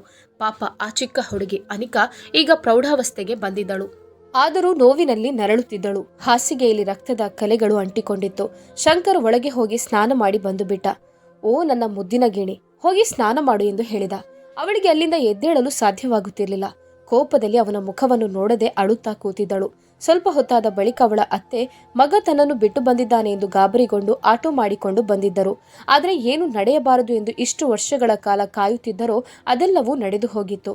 ಅಲ್ಲಿ ಇಂತಹ ಸ್ಥಿತಿಯಲ್ಲಿ ಅನಿಕಾ ಬಿದ್ದಿರುವುದನ್ನು ಕಂಡು ಎಲ್ಲವೂ ಅರ್ಥ ಮಾಡಿಕೊಂಡು ಅನಿಕಾಳನ್ನು ತಬ್ಬಿ ಕ್ಷಮೆಯನ್ನು ಕೇಳಿದರು. ನೋಡು ಮಗಳೇ, ಇಷ್ಟು ವರ್ಷ ನಿನ್ನನ್ನು ನಾನು ಕಾಪಾಡಿದೆ. ಆದರೆ ಈ ಪ್ರಾಣಿ ಈ ರೀತಿ ನನ್ನಿಂದ ತಪ್ಪಿಸಿಕೊಂಡು ಇಲ್ಲಿಗೆ ಬರುತ್ತೆ ಅಂತ ನಾನು ಅಂದುಕೊಂಡಿರಲಿಲ್ಲ. ಅದು ಈ ಸಮಯದಲ್ಲಿ ದಯವಿಟ್ಟು ನನ್ನನ್ನು ಕ್ಷಮಿಸಮ್ಮ ಎಂದು ಜೋರಾಗಿ ಅತ್ತರು. ಆಗ ಅನಿಕಾ ಕೂಡ ನೋವಿನಲ್ಲಿ ಅಳುತ್ತಾ ನರಳಾಡುತ್ತಿದ್ದಳು. ಮರುದಿನ ದೇವಿಕಾ ಬಂದಾಗ ಎಲ್ಲಾ ವಿಷಯವೂ ಗೊತ್ತಾಗಿತ್ತು. ಆಗ ಇಷ್ಟು ಸಮಯದಲ್ಲಿ ಮಾತನಾಡಿದ ದೇವಿಕಾ, ನೀನೊಬ್ಬ ಮನುಷ್ಯನ? ನಿಮ್ಮನ್ನು ಯಾರಾದ್ರೂ ಮನುಷ್ಯ ಜಾತಿಯವರು ಅಂತ ಹೇಳ್ಬೋದಾ ಎಂದು ಕೇಳಿದಳು. ನಾನೇನು ತಪ್ಪು ಮಾಡಲಿಲ್ಲ. ನಾನು ನನ್ನ ಹೆಂಡತಿ ಜೊತೆ ನನ್ನ ಕರ್ತವ್ಯವನ್ನು ಮಾಡಿದ್ದೇನೆ. ನೀವು ಇಷ್ಟು ಸಮಯ ನನ್ನಿಂದ ಅವಳನ್ನು ದೂರ ಮಾಡಿ ತಪ್ಪು ಮಾಡಿದ್ದೀರಾ. ಅದರ ಪಾಪ ನಿಮ್ಗೆ ಅಂಟಿಕೊಳ್ಳಲಿ ಎಂದು ಏನೂ ಗೊತ್ತಿಲ್ಲದವನಂತೆ ಮಾತನಾಡಿದನು. ಇಂಥವರಿಗೆ ಗಲ್ಲು ಶಿಕ್ಷೆ ಆದ್ರೂ ಬೇಸರ ಇರಲಾರದು ಎಂದು ಅಮ್ಮ ಸೊಸೆಯಲ್ಲಿ ಹೇಳಿದರು. ಅನಿಕಾಳಿಗೆ ಕೆಲವು ದಿನ ಶಾಲೆಗೆ ಹೋಗಲು ಸಾಧ್ಯವಿರಲಿಲ್ಲ. 1 ವಾರ ಬಿಟ್ಟು ಪುನಃ ಶಾಲೆಗೆ ಸೇರಿಕೊಂಡಳು. ಆಗ ಒಂದು ದಿನ ಪೃಥ್ವಿ ಅವಳಿಗೆ ಒಂದು ಮುದ್ದಾದ ಗೊಂಬೆಯನ್ನು ತಂದುಕೊಟ್ಟನು. ಆಗ ನನಗೆ ಬೇಡ ಎಂದು ನಿರಾಕರಿಸಿದಳು. ನಾನು ಇದನ್ನು ಪ್ರೀತಿಯಿಂದ ನಿನಗೋಸ್ಕರ ತಂದಿದ್ದೇನೆ. ನಾವು ಚಿಕ್ಕವರಿದ್ದಾಗ ಆಟ ಆಡಿದ್ದೇವಲ್ಲ, ಈಗ ಯಾಕೆ ಬೇಡ ಅಂತ ಹೇಳ್ತೀಯಾ ಎಂದು ಒತ್ತಾಯ ಮಾಡಿದನು. ಆದ್ರೆ ನಾನೀಗ ದೊಡ್ಡವಳಾಗಿದ್ದೇನೆ, ನನಗೆ ಬೇಡ ಅಂತ ಹೇಳಿದಳು. ಅನಿಕಾ ಜೋರಾಗಿ ಅಳುತ್ತಿದ್ದಳು. ಅವಳ ಕಣ್ಣಲ್ಲಿ ಕಣ್ಣೀರು ಇಳಿದು ಬರ್ತಿತ್ತು. ಮೈ ಮೇಲೆಲ್ಲ ಗಾಯಗಳು, ಹೆಪ್ಪುಗಟ್ಟಿದ ರಕ್ತದ ಕಲೆಗಳು ಕಾಣ್ತಿತ್ತು. ಮಕ್ಕಳು ಪ್ರೌಢಾವಸ್ಥೆಗೆ ಬಂದಾಗ ತನ್ನಿಂತಾನೆ ಅರ್ಥ ಮಾಡಿಕೊಳ್ಳುತ್ತಾರೆ. ಅದೇ ರೀತಿ ಪೃಥ್ವಿಗೂ ಏನಾಯ್ತು, ಏನು ನಡೆದಿದೆ ಎಂದು ಅನಿಕಾಳನ್ನು ನೋಡಿದಾಗ ಗೊತ್ತಾಯಿತು. ಅವನ ಕಣ್ಣಲ್ಲೂ ನೀರು ಬಂತು. ಮತ್ತೆ 1 ತಿಂಗಳ ನಂತರ ಅವಳ ಆರೋಗ್ಯದಲ್ಲಿ ಏರುಪೇರಾಯಿತು. ಅತ್ತೆ ಆಸ್ಪತ್ರೆಗೆ ಕರೆದುಕೊಂಡು ಹೋದಾಗ ಅವಳು ಗರ್ಭಿಣಿ ಎಂದು ವಿಷಯ ಗೊತ್ತಾಯಿತು. ಆಗ ಅತ್ತೆ ತಲೆಗೆ ಕೈಯಿಂದ ಬಡಿದುಕೊಂಡು, ಅಯ್ಯೋ ದೇವ್ರೆ, ಏನ್ ಕೆಲ್ಸ ಆಯ್ತು? 15 ವರ್ಷದಲ್ಲಿ ಈ ಚಿಕ್ಕ ಹುಡುಗಿ ಗರ್ಭಿಣಿಯ? ಅಯ್ಯೋ ದೇವ್ರೆ ಎಂದು ಗೋಳಾಡುತ್ತಿದ್ದರು. ಹೇಗೋ ಒಂದು ಬಾಟಲ್ ಗ್ಲೂಕೋಸ್ ಇಟ್ಟು ಮನೆಗೆ ಕರೆದುಕೊಂಡು ಬಂದರು. ಶಂಕರ್ಗೆ ಈ ವಿಷಯ ಕೇಳಿ ತುಂಬಾ ಸಂತೋಷವಾದನು. ಅಂದಿನಿಂದ ಶಂಕರ್ ಕೂಡ ಅನಿಕಾಳನ್ನು ಕಾಳಜಿ ವಹಿಸ್ತಿದ್ದ. ಬೇಕಾದಂತ ಫ್ರೂಟ್ಸ್ಗಳನ್ನು ತಂದು ಜ್ಯೂಸ್ ಮಾಡಿ ಕೊಡ್ತಿದ್ದ. ಎಲ್ಲರೂ ಚೆನ್ನಾಗಿ ಆರೈಕೆ ಮಾಡುತ್ತಿದ್ದರು. ಪೃಥ್ವಿ ಪ್ರತಿದಿನ ಮನೆಗೆ ಬಂದು ಅನಿಕಾಳಿಗೆ ತರಗತಿಯಲ್ಲಾದ ಪಾಠವನ್ನು ವಿವರಿಸುತ್ತಾ ನೋಟ್ಸ್ ಅನ್ನು ಬರೆಸುತ್ತಾ ಮತ್ತೆ 1 ಗಂಟೆ ನಂತರ ಹೋಗುತ್ತಿದ್ದನು. ಇದರಿಂದ ಯಾರಿಗೂ ಅಭ್ಯಂತರವಿರಲಿಲ್ಲ. ಹೀಗೆ 9 ತಿಂಗಳು ಮನೆಯಲ್ಲಿ ಕೂತು ತನ್ನ ವಿದ್ಯಾಭ್ಯಾಸವನ್ನು ಪೃಥ್ವಿ ಜೊತೆ ಪೂರ್ತಿ ಮಾಡಿದಳು. ನಂತರ ಒಂದು ದಿನ ಹೆರಿಗೆ ನೋವು ಕಂಡು ಆಸ್ಪತ್ರೆಗೆ ದಾಖಲಿಸಲಾಯಿತು. 15 ವರ್ಷದ ಹುಡುಗಿ ಹೆರಿಗೆ ನೋವನ್ನು ಸಹಿಸಿಕೊಂಡು ಹೆಣ್ಣು ಮಗುವಿಗೆ ಜನ್ಮ ನೀಡಿದಳು. ಆಗ ಮನೆಯವರಿಗೆಲ್ಲ ತುಂಬಾ ಸಂತೋಷವಾಯಿತು. ಆದರೆ ಶಂಕರ್ ಮಾತ್ರ ನನಗೆ ಗಂಡು ಮಗು ಬೇಕು, ವಂಶೋದ್ಧಾರಕ ಎಂದು ಕೋಪದಲ್ಲಿ ಹೇಳಿದನು. ಹೇ ಹುಡುಗಿ, ನಿನ್ನತ್ರ ಗಂಡು ಮಗುವಿಗೆ ಜನ್ಮ ನೀಡಬೇಕು ಅಂತ ಹೇಳಿದನಲ್ವಾ ಎಂದು ಬಾಣಂತಿಯಲ್ಲಿ ಗದರಿಸಿದನು. ಆಗ ಶಂಕರ್ನ ಅಮ್ಮ ಶಂಕರಿಗೆ ಬೈದು, ಏನಾದ್ರೂ ಯಾವುದಾದ್ರೂ ಏನಂತೆ? ದೇವರು ನಿನ್ಗೆ ಒಂದು ಮಗುವನ್ನು ನೀಡಿದ್ದಾನೆ, ಅದಕ್ಕೆ ನೀನು ಕೃತಜ್ಞನಾಗಿರ್ಬೇಕು ಎಂದರು. ಇಲ್ಲ, ಇನ್ನೊಂದ್ಸಲ ಆದಷ್ಟು ಬೇಗ ಇನ್ನೊಂದು ಗಂಡು ಮಗುವಿಗೆ ಜನ್ಮವನ್ನು ನೀಡುತ್ತಾಳೆ ಎಂದು ಅವನು ಹೇಳಿದನು. ಈ ಮಗುವನ್ನು ದೇವಿಕಾ ನೋಡ್ತಾಳೆ, ನನಗೆ ಗಂಡು ಮಗು ಬೇಕು. ಅಲ್ಲಿದ್ದ ಎಲ್ಲರಿಗೂ ಕೋಪ ಬಂದಿತ್ತು. ಆದರೆ ಅವಳ ಮುಂದೆ ಸಮಾಧಾನದಿಂದ ಇದ್ದರು. ಆಸ್ಪತ್ರೆಯಿಂದ ಡಿಸ್ಚಾರ್ಜ್ ಮಾಡಿ ಮನೆಗೆ ಬರಲಾಯಿತು. ಅತ್ತೆ ಸ್ವಂತ ಮಗಳಂತೆ ಅನಿಕಾಳನ್ನು ಚೆನ್ನಾಗಿ ಬಾಣಂತನದ ಆರೈಕೆ ಮಾಡಿದರು. ಚಿಕ್ಕ ಪ್ರಾಯದ ಹುಡುಗಿ ಆರೋಗ್ಯ ಹೆಚ್ಚು ಕಮ್ಮಿ ಆಗಬಾರ್ದು ಎಂದು ಮನೆ ಮದ್ದುಗಳನ್ನೆಲ್ಲ ಮಾಡಿಕೊಡುತ್ತಿದ್ದರು. ಹೆರಿಗೆ ಸಂದರ್ಭ ಮಗುವಿಗೆ ಸ್ವಲ್ಪ ಏರುಪೇರಾಗಿತ್ತು. ಆದ್ದರಿಂದ 2ನೇ ಮಗುವಿಗೆ ಅಂತರ ಇರಬೇಕು ಎಂದು ಹೇಳಿದ್ದರು. ಮಗುವನ್ನು ಅನಿಕಾ ಹೆತ್ತದ್ದು ಮಾತ್ರ, ನೋಡಿದ್ದೆಲ್ಲ ದೇವಿಕಾ. ತಾನೇ ಆ ಮಗುವಿನ ತಾಯಿಯಂತೆ ಯಾವುದೇ ಭೇದವಿಲ್ಲದೆ ಚೆನ್ನಾಗಿ ನೋಡಿಕೊಳ್ಳುತ್ತಿದ್ದಳು. ಆದರೆ ಮಗುವಿಗೆ 2 ತಿಂಗಳು ಹಿಡಿಯುವಷ್ಟರಲ್ಲಿ ಶಂಕರ್ ತನಗೆ ಇನ್ನೊಂದು ಗಂಡು ಮಗು ಬೇಕು, ಅದನ್ನು ವಂಶೋದ್ಧಾರಕ ಎಂದೆಲ್ಲ ಹೇಳುತ್ತಿದ್ದ. ಒಂದು ದಿನ ಹೆಂಡತಿ ದೇವಿಕಾ ಮತ್ತು ಅಮ್ಮನನ್ನು ಕೋಣೆ ಒಳಗಡೆ ಬಾಗಿಲು ಹಾಕಿ ಅನಿಕಾಳನ್ನು ಇನ್ನೊಂದು ಕೋಣೆಗೆ ಎಳೆದುಕೊಂಡು ಬಂದು ಪ್ರಾಣಿಯಂತೆ ವರ್ತಿಸಿದನು. 1 ತಿಂಗಳು ಕಳೆಯುವಷ್ಟರಲ್ಲಿ ಅನಿಕಾ ಪುನಃ ಗರ್ಭಿಣಿಯಾದಳು. ಆಗ ಮಗನಿಗೆ ಹೆತ್ತ ತಾಯಿ ಶಾಪ ಇಡುತ್ತಿದ್ದಳು. ಡಾಕ್ಟರ್ ಪರಿಶೀಲನೆಗೆ ಹೋದಾಗ ಇಷ್ಟು ಚಿಕ್ಕ ಹುಡುಗಿ ಈಗ 2ನೇ ಸಲ ಗರ್ಭವತಿಯಾಗಿದ್ದಾಳೆ. ಪಾಪ, ಈ ಹುಡುಗಿಗೆ ಏನೂ ಗೊತ್ತಿಲ್ಲ. ಆದ್ರೆ ಕತ್ತೆ ವಯಸ್ಸು ದಾಟಿರುವ ನಿಮ್ಮ ಮಗನಿಗೆ ಗೊತ್ತಾಗೋದಿಲ್ವಾ ಎಂದು ಕೇಳಿದರು. ಆದ್ರೂ ಅನಿಕಾ ತನ್ನ ವಿದ್ಯಾಭ್ಯಾಸವನ್ನು ಬಿಟ್ಟಿರಲಿಲ್ಲ. ಮನೆಯಲ್ಲಿ ಕೂತು ಒಂದೊಂದೇ ತರಗತಿ ಮುಂದಕ್ಕೆ ಹೋಗುತ್ತಿದ್ದಳು. ಕಲಿಕೆ ಅಂದ್ರೆ ಅವಳಿಗೆ ತುಂಬಾ ಆಸಕ್ತಿಯಾಗಿತ್ತು. ಹೀಗೆ ಎರಡನೇ ಮಗುವಿನ ಜನನದ ಸಮಯ ಹತ್ತಿರ ಬರ್ತಿತ್ತು. ಒಂದು ದಿನ ಪರಿಶೀಲನೆಗೆ ಎಂದು ಡಾಕ್ಟರ್ ಹತ್ರ ಹೋಗಿದ್ದಾಗ ಅಲ್ಲೇ ಹೆರಿಗೆ ನೋವು ಕಂಡು ಡಾಕ್ಟರ್ ಅಡ್ಮಿಟ್ ಮಾಡಿದ್ರು. ಶಂಕರ್ ತುದಿಗಾಲಲ್ಲಿ ಅನಿಕಾ ಗಂಡು ಮಗುವಿಗೆ ಜನ್ಮ ನೀಡುತ್ತಾಳೆ ಎಂದು ಕಾಯುತ್ತಿದ್ದ. ಆದರೆ ದೇವರ ಕೃಪೆಯಿಂದ ಅವಳು ಎರಡನೆಯ ಹೆಣ್ಣು ಮಗುವಿಗೆ ಜನ್ಮ ನೀಡಿದಳು. ಆಗ ಶಂಕರ್ ತಾಯಿ ಮಹಾಲಕ್ಷ್ಮಿ ನಮ್ಮ ಮನೆಗೆ ಬಂದಿದ್ದಾಳೆ ಎಂದು ಸಂತೋಷಪಟ್ಟರು. ಅದೇ ಸಮಯದಲ್ಲಿ ಶಂಕರ್ ಕೋಪದಲ್ಲಿ ಇವಳಿಂದ ಕೂಡ ಗಂಡು ಮಗುವಿಗೆ ಜನ್ಮ ನೀಡಲು ಸಾಧ್ಯವಿಲ್ಲ, ನಾನು ಮೂರನೇ ಹುಡುಗಿಯನ್ನು ನೋಡಬೇಕಾಗುತ್ತೆ, ನನಗೆ ಗಂಡು ಮಗು ಬೇಕಾಗಿದೆ ಎಂದನು. ಯಾರೂ ಕೂಡ ಅವನ ಮಾತನ್ನು ಕಿವಿಗೆ ಹಾಕಿಕೊಳ್ಳದೆ ಅವರು ಅವರಷ್ಟಕ್ಕೇನೆ ಇದ್ದರು. ಆದ್ರೆ ಅನಿಕಾಳ ಅತ್ತೆ ಡಾಕ್ಟರ್ ಜೊತೆ ಮಾತನಾಡಿದರು. ಆಗ ಡಾಕ್ಟರ್ ಅಂದ್ರು, ಇನ್ಮುಂದೆ ಅನಿಕಾ ಮಗುವಿಗೆ ಜನ್ಮ ನೀಡಿದ್ರೆ ತಾಯಿ ಅಥವಾ ಮಗುವಿನಲ್ಲಿ ಯಾರಿಗಾದ್ರೂ ಒಬ್ಬರಿಗೆ ಅಪಾಯ ಕಟ್ಟಿಟ್ಟ ಬುತ್ತಿ. ಅದಕ್ಕೆ ಅತ್ತೆ ಹೇಳಿದ್ರು, ಅವಳಿಗೆ ಮಕ್ಕಳಾಗದಂತೆ ಚಿಕಿತ್ಸೆ ಮಾಡಿ, ಈ ಪ್ರಾಣಿಯನ್ನು ನಂಬಲು ಸಾಧ್ಯವಿಲ್ಲ ಅಂತ ಹೇಳಿದ್ರು. ಹೀಗೆ ಎರಡು ಮಗುವಿಗೆ ಜನ್ಮವನ್ನು ನೀಡಿದರೂ ದೇವಿಕಾನೇ ಇಬ್ಬರು ಮಕ್ಕಳ ಎಲ್ಲಾ ಕೆಲಸವನ್ನು ಮಾಡುತ್ತಾ ಅದಕ್ಕೆ ಊಟ ತಿಂಡಿ ಕೊಡುತ್ತಾ ಇರುತ್ತಿದ್ದಳು. ಅನಿಕಾಳಿಗೆ ಏನೂ ಕೆಲಸ ಇರಲಿಲ್ಲ. 15ನೇ ವರ್ಷದಲ್ಲಿ ಮಗುವಿಗೆ ಜನ್ಮವನ್ನು ನೀಡಿ ಈಗ 2 ಮಕ್ಕಳ ತಾಯಿಯಾಗಿದ್ದಳು. ಅನಿಕಾ 15-16 ವರ್ಷದ ಚಿಕ್ಕ ಹುಡುಗಿಯಂತೆ ಆಗಿರಲಿಲ್ಲ. ತುಂಬಾ ಮಾನಸಿಕವಾಗಿ ಬೆಳೆದು ಬುದ್ಧಿವಂತೆ ಹುಡುಗಿಯಾಗಿದ್ದಳು. ಆದ್ರೆ ಶಂಕರ್ ಮಾತ್ರ ಬೇರೆ ಕಡೆ ಹೋಗಿ 3ನೇ ಹುಡುಗಿಯನ್ನು ಮದುವೆಯಾಗಿದ್ದ. ಮತ್ತೆ ಈ ಕಡೆ ಬರುತ್ತಾನೆ ಇರಲಿಲ್ಲ. ಇವರು ಇಲ್ಲಿ ನೆಮ್ಮದಿಯಾಗಿರುತ್ತಿದ್ದರು. ಹೀಗೆ ವರ್ಷಗಳು ಕಳೆಯುತ್ತಿತ್ತು. ಅನಿಕಾ ಕಾಲೇಜಿಗೆ ಹೋಗುತ್ತಿದ್ದಳು. ಅವರಿಬ್ಬರು ಮಕ್ಕಳನ್ನು ಶಾಲೆಗೆ ಸೇರಿಸಲಾಗಿತ್ತು. ಅನಿಕಾ ಪೋಸ್ಟ್ ಗ್ರಾಜುಯೇಷನ್ ಕಂಪ್ಲೀಟ್ ಮಾಡಿ ಒಂದು ಕೆಲಸಕ್ಕೆ ಸೇರಿಕೊಂಡಿದ್ದಳು. ಪೃಥ್ವಿ ಕೂಡ ಅದೇ ಕಂಪನಿಯಲ್ಲಿ ಕೆಲಸ ಮಾಡ್ತಿದ್ದ. ಶಂಕರ್ಗೆ ಬೇರೆ ಮದುವೆಯಾಗಿ ಗಂಡು ಮಗುವಿಗೆ ಜನ್ಮವನ್ನು ನೀಡಿದಳು. ಅವನು ಈ ಕಡೆ ಬರುತ್ತಿರಲಿಲ್ಲ. ಅನಿಕಾ ದುಡಿದು ತಂದು ಮನೆಗೆ ನೀಡುತ್ತಾ ಖರ್ಚು ವೆಚ್ಚಗಳನ್ನು ನೋಡುತ್ತಿದ್ದಳು. ಸಂತೋಷವಾಗಿ ಜೀವನ ನಡೆಸುತ್ತಿದ್ದರು. ಒಂದು ದಿನ ಪೃಥ್ವಿಯ ತಾಯಿ ಯಮುನಾ ಅನಿಕಾಳ ಗಂಡನ ಮನೆಗೆ ಬರುತ್ತಾರೆ. ಬಂದವರು ಯೋಗಕ್ಷೇಮ ಮಾತನಾಡಿ ಊಟ ತಿಂಡಿ ಮಾಡಿ ಮತ್ತೆ ಮಾತು ಪ್ರಾರಂಭಿಸ್ತಾರೆ. ಅಕ್ಕ, ನಾನು ಮೊದಲಿಗೆ ಕ್ಷಮೆಯನ್ನು ಕೇಳುತ್ತೇನೆ, ನಂತರ ನಾನು ಬಂದ ಉದ್ದೇಶವನ್ನು ಹೇಳುತ್ತೇನೆ ಎಂದು ಹೇಳುತ್ತಾರೆ. ಏನು ಪರವಾಗಿಲ್ಲ, ಕ್ಷಮೆಯನ್ನು ಕೇಳುವ ಅಗತ್ಯ ಇಲ್ಲ. ಏನು ಅಂತ ಹೇಳಿ. ನನ್ನ ಮಗ ಮತ್ತು ಅನಿಕಾ ಚಿಕ್ಕ ವಯಸ್ಸಿನಿಂದಲೇ ಒಟ್ಟಿಗೆ ಆಟವಾಡ್ತಾ ಬೆಳೆದವರು. ನಾನು ಅವಳ ತಾಯಿಯ ಆಪ್ತ ಗೆಳತಿ. ನನಗೆ ಅವಳ ಮಗಳನ್ನು ನನ್ನ ಮಗನಿಗೆ ಮದುವೆ ಮಾಡಿಸಬೇಕು ಎಂಬ ಆಸೆ ಬಹಳ ಇತ್ತು. ಆದ್ರೆ ಅವಳ ಅಪ್ಪ ಹಣದ ಆಸೆಗೆ ಒಳಪಟ್ಟು ಪ್ರಾಯದ ವ್ಯಕ್ತಿ ಅಂತನೂ ನೋಡದೆ ಮದುವೆ ಮಾಡಿಸಿಬಿಟ್ರು. ಪಾಪ, ಈ ಮುಗ್ಧ ಹುಡುಗಿ ಆ ಸಂದರ್ಭದಲ್ಲಿ ಏನು ಅಂತ ಅರಿಯದೆ ನಾನೇ ಸಮಾಧಾನಿಸಿ ಕಳುಹಿಸಿದ್ದೆ. ಆದ್ರೆ ನಾನು ನಿಮ್ಮ ಸೊಸೆಯನ್ನು ನನ್ನ ಮಗನ ಜೊತೆ ಮದುವೆ ಮಾಡಬೇಕು ಅಂತ ಅಂದುಕೊಂಡಿದ್ದೇನೆ. ಆಗ ದೇವಿಕಾ ಮತ್ತು ಅವಳ ಅತ್ತೆ ತುಂಬಾ ಸಂತೋಷ ಪಟ್ಟರು. ಇದರಲ್ಲಿ ಬೇಸರ ಪಡುವಂಥದ್ದು ಏನೂ ಇಲ್ಲ, ಸಂತೋಷದ ವಿಷಯ. ನಿಮ್ಮನ್ನು ನೋಡಿ ದೇವರನ್ನು ಕಂಡಂತಾಯಿತು. ದೇವರೇ ನಿಮ್ಮನ್ನು ಕಳುಹಿಸಿರ್ಬೇಕು ಎಂದು ಹೇಳಿದಳು. ನಮ್ಮ ಅನಿಕಾಳ ಬಾಳು ಒಳ್ಳೆಯದಾಗುತ್ತೆ ಎಂದಾದ್ರೆ ನಾನು ಯಾಕೆ ಬೇಡ ಅಂತ ಹೇಳಿ. ಆಗ ಒಳಗಡೆಯಿಂದ ಬಂದ ಅನಿಕಾ, ಈ ಮದುವೆ ಸಾಧ್ಯವಿಲ್ಲ, ನಾನು ಆಗೋದಿಲ್ಲ. ಯಾಕಂದ್ರೆ ನಿಮ್ಮ ಮಗನಿಗೆ ಅರ್ಹಳಾದ ಹೆಂಡತಿಯಲ್ಲ ನಾನು. ನಿಮ್ಮ ಸೊಸೆಯಾಗಲು ನನಗೆ ಯೋಗ್ಯತೆ ಇಲ್ಲ. ಅದು ಅಲ್ಲದೆ ಮುಂದೆ ನನ್ನಿಂದ ನಿಮ್ಮ ವಂಶವನ್ನು ಬೆಳೆಸಲು ಸಾಧ್ಯವಿಲ್ಲ. ನನಗೆ ಮಕ್ಕಳಾಗೋದಿಲ್ಲ ಅಂತ ಹೇಳಿದಳು. ಆಗ, ಇಲ್ಲಮ್ಮ, ಡಾಕ್ಟರ್ ಸರ್ಜರಿ ಬೇಡ ಅಂತ ಹೇಳಿದ್ದಾರೆ. ಏನೋ ತಾತ್ಕಾಲಿಕವಾಗಿ ಅಳವಡಿಸಿದ್ದಾರಂತೆ. ಅದನ್ನು ಆಸ್ಪತ್ರೆಗೆ ಹೋಗಿ ತೆಗೆಸಬಹುದು, ನೀನೇನು ಚಿಂತೆ ಮಾಡಬೇಡ. ಆಗ ಎಲ್ಲರೂ ನಗುನಗುತ್ತಾ ಸಂತೋಷದಿಂದ ಒಪ್ಪಿಕೊಂಡರು. ಪೃಥ್ವಿ ಮತ್ತು ಅನಿಕಾಳ ಮದುವೆ ದೇವಸ್ಥಾನದಲ್ಲಿ ಸರಳವಾಗಿ ನಡೆಯಿತು. ಈಗ ಅನಿಕಾಳಿಗೆ 26 ವರ್ಷ, 2 ಮುದ್ದಿನ ಹೆಣ್ಮಕ್ಕಳ ತಾಯಿ. ಪೃಥ್ವಿಯ ಹೆಂಡತಿ. ಆದರೆ ಹೆಣ್ಣು ಮಕ್ಕಳನ್ನು ದೇವಿಕಾಳಿಗೆ ಮಕ್ಕಳಿಲ್ಲದ ಕಾರಣ ದೇವಿಕಾನೇ ನೋಡಿಕೊಳ್ಳುತ್ತೇನೆ ಎಂದು ಒಪ್ಪಿಕೊಂಡಳು. ಅದು ಅಲ್ಲದೆ ಚಿಕ್ಕ ಮಗುವಿನಿಂದ ಹಿಡಿದು ಇಷ್ಟರವರೆಗೆ ಅವಳೇ ಎಲ್ಲ ಬೇಕು ಬೇಡಗಳನ್ನು ನೋಡುತ್ತಿದ್ದಳು. ಆದ್ದರಿಂದ ಮಕ್ಕಳು ಕೂಡ ಅವಳನ್ನೇ ಅಮ್ಮ ಎಂದು ಕರೆಯುತ್ತಾ ಅನಿಕಾಳನ್ನು ಅಕ್ಕ ಎಂದು ಕರೆಯುತ್ತಿದ್ದರು. ಮದುವೆಯಾಗಿ 2 ವರ್ಷ ಕಳೆದಾಗ ಅನಿಕಾ ಒಂದು ಗಂಡು ಮಗುವಿಗೆ ಈಗ ಅವರ ಜೀವನ ಸಂತೋಷಕರವಾಗಿ ಸಾಗುತ್ತಿತ್ತು. ಅನಿಕಾ ಆಗಾಗ ಮಕ್ಕಳನ್ನು ನೋಡಲು ಗಂಡನ ಮನೆಗೆ ಹೋಗುತ್ತಿದ್ದಳು. ಸ್ನೇಹಿತರೆ, ಈ ಕಥೆಯ ಬಗ್ಗೆ ನಾನು ಹೇಳಬೇಕಾಗಿರುವುದು, ನಮ್ಮ ದೇಶದಲ್ಲಿ ಬಾಲ್ಯ ವಿವಾಹ ಅಪರಾಧವಾಗಿದೆ. 18 ವರ್ಷಗಳ ನಂತರ ಹೆಣ್ಣು ಮಕ್ಕಳ ಮದುವೆಯ ವಯಸ್ಸನ್ನು ನಿಗದಿಪಡಿಸಲಾಗಿದೆ. ಆದರೆ ಇಂದಿಗೂ ಅನೇಕ ಜನರು ಏನನ್ನು ಯೋಚಿಸದೆ ಕೇವಲ ಸಂಪ್ರದಾಯದ ಹೆಸರಿನಲ್ಲಿ ಹೆಣ್ಣು ಮಕ್ಕಳನ್ನು ಮದುವೆ ಮಾಡಿಸ್ತಾರೆ. ಆದರೆ ಈಗ ಈ ಸಂಪ್ರದಾಯಗಳನ್ನು ಬದಲಾಯಿಸುವ ಸಮಯ ಬಂದಿದೆ. ಆದ್ದರಿಂದ ನಾನು ನಿಮ್ಮಲ್ಲಿ ಒಂದೇ ಒಂದು ಮನವಿಯನ್ನು ಕೈಜೋಡಿಸಿ ಕೇಳುತ್ತೇನೆ. ಎಲ್ಲಿಯಾದರೂ ಅಂತಹ ಚಿಕ್ಕ ಮತ್ತು ಅಪ್ರಾಪ್ತ ಹುಡುಗಿಯರನ್ನು ಮದುವೆ ಆಗುವುದನ್ನು ನೋಡಿದ್ರೆ ದಯವಿಟ್ಟು ಅವರ ಹೆತ್ತವರಿಗೆ ವಿವರಿಸಿ. ಹೂವಿನಂತಿರುವ ಹೆಣ್ಣು ಮಕ್ಕಳ ಬಾಳನ್ನು ಮದುವೆ ಎಂಬ ಪಟ್ಟಿಯನ್ನು ಕಟ್ಟಿಕೊಂಡು ಹಾಳು ಮಾಡಬೇಡಿ. ಅವರನ್ನು ಮದುವೆ ಎಂಬ ಬಂಧನದಲ್ಲಿ ಕಟ್ಟಿ ಅವರ ಸ್ವಾತಂತ್ರ್ಯವನ್ನು ಹಾಳು ಮಾಡಬೇಡಿ.